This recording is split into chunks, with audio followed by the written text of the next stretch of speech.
Third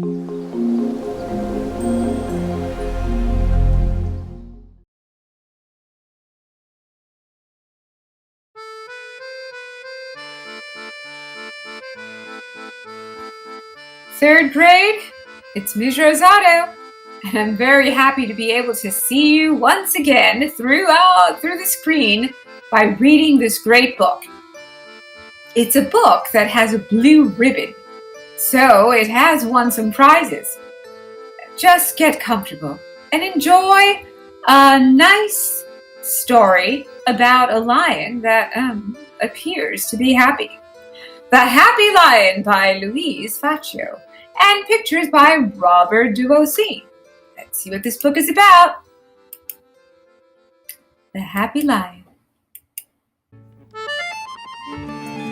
There was once a very happy lion. His home was not the hot and dangerous plains of Africa, where hunters lie in wait with their guns. It was a lovely French town, with brown tile roofs and gray shutters. The Happy Lion had a house in the town zoo all for himself, with a large rock garden surrounded by a moat, in the middle of a park with flower beds and a bandstand. Early every morning, Francois, the keeper's son, stopped on his way to school to say, "Bonjour, Happy Lion." Afternoons, Monsieur Dupont, the schoolmaster, stopped on his way home to say, "Bonjour, Happy Lion." Evenings, Madame Pinson, who knitted all day on the bench by the bandstand, never left without saying, "Au revoir, Happy Lion." Oh, wow! We are reading some really cool French words. Bonjour is good morning, and au revoir means goodbye.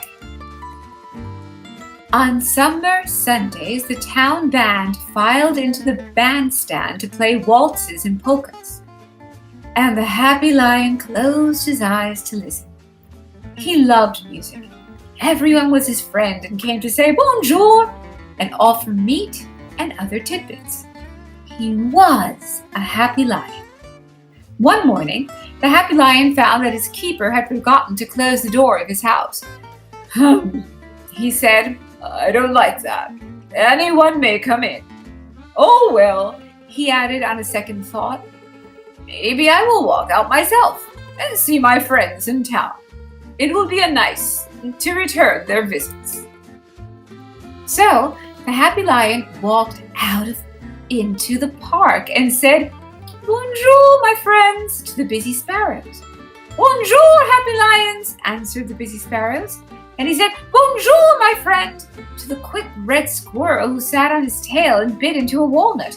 "Bonjour, Happy Lion," said the red squirrel, hardly looking up.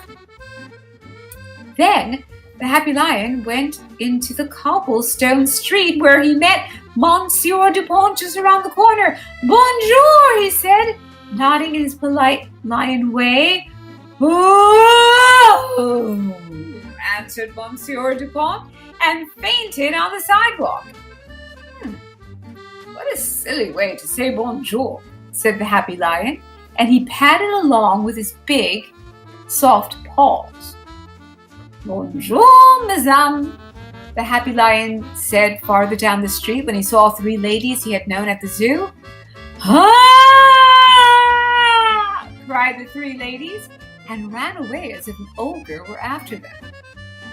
"I can't think," said the Happy Lion, "what makes them do that? They are always so polite at the zoo." "Bonjour, madame," the Happy Lion nodded again when he caught up with Madame Pinson near the grocery store. "Ooh la la!"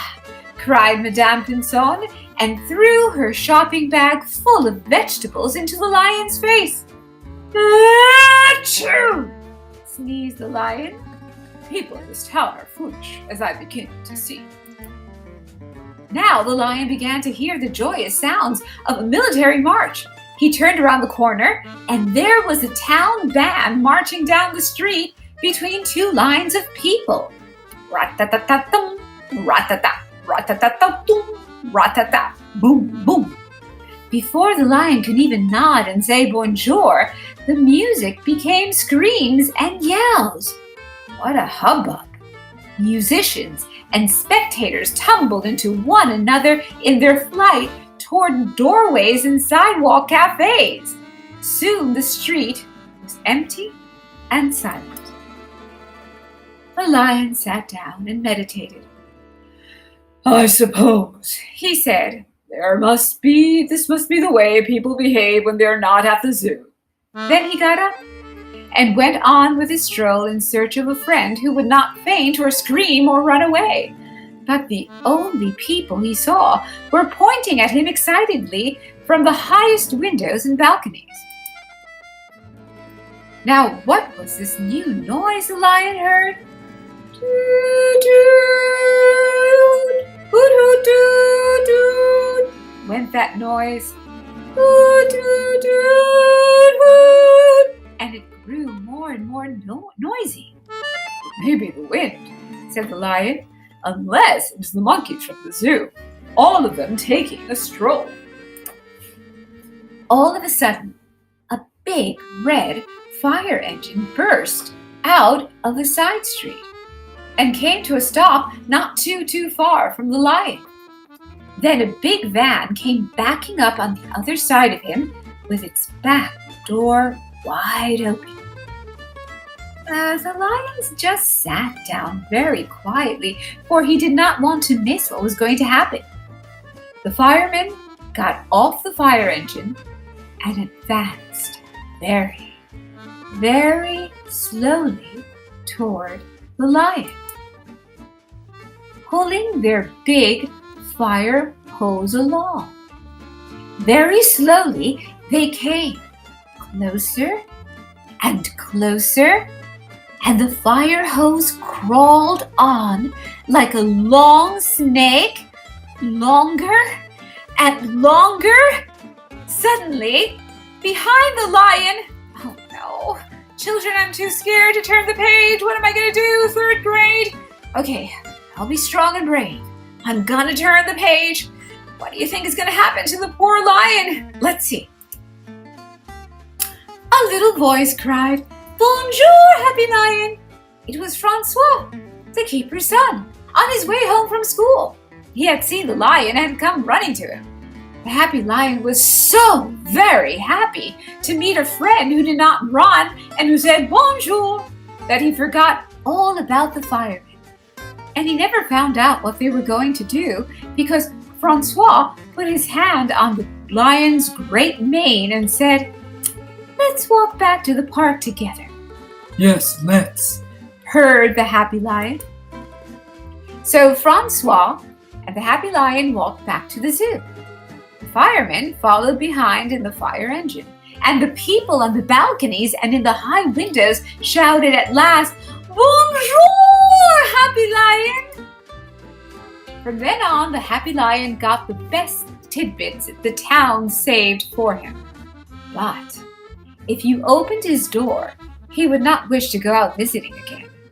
He was happier to sit in his rock garden, while on the other side of the moat, Monsieur Dupont and Madame Pinson and all his old friends came again like polite and sensible people to say, Bonjour, happy lion!